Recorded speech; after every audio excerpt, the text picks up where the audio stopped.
We got heads and heads, so our choice is the theory of reasoned action, or TRA, as I will now be lazily referring to. To define it, a person's behavior is determined by his or her intention to perform it. This intention is determined by the person's attitudes and subjective norms towards the behavior. By attitude, we mean the person's belief towards the behavior and the evaluation of the outcome. And by subjective norms, we mean the social pressure that the person feels by his and her motivation to comply with the norms. The more favorable the person's attitudes and subjective norms towards the behavior, the stronger his or her intentions will be. Strong intentions equals increased effort increased increased likelihood for behavior. And it's used in communication discourse as a theory of understanding persuasive messages. The existing campaign that we've chosen to present today is the I Quit campaign. It's basically a whole collection of people who have quit smoking after the campaign's 28-day long procedure. The I Quit campaign talks about how you can kick the habit of smoking in just 28 days. It shows and talks about ex-smokers who successfully quit smoking, and it appeals to people who want to make the first step to quitting. There's TRA in I Quit campaign as well, the belief of quitting smoking not being as difficult as you think, and the outcome being that you become healthier by not smoking contributes to the attitude. The social pressure of everyone around you quitting smoking and the motivation to comply thinking that they are all right contribute to the subjective norms. Together, the attitudes and the subjective norms contribute to the intention of you wanting to quit smoking, and the behavior leads to quitting smoking once and for all.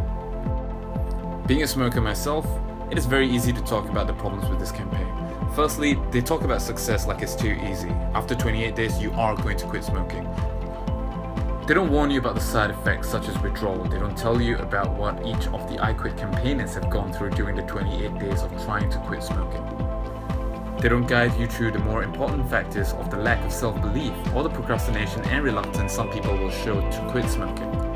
And finally, there's just no emotional trigger in any of their videos. There's nothing that goes click in your head and you decide that, you know what, smoking might actually be harming me and the people around me. Now, you can't blame Singapore's tight-ass media outlets, but you'll notice little to no public service announcements or adverts that invoke negative emotions. There's just no money to make in those. All you'll have here are cheesy commercials and annoying jingles.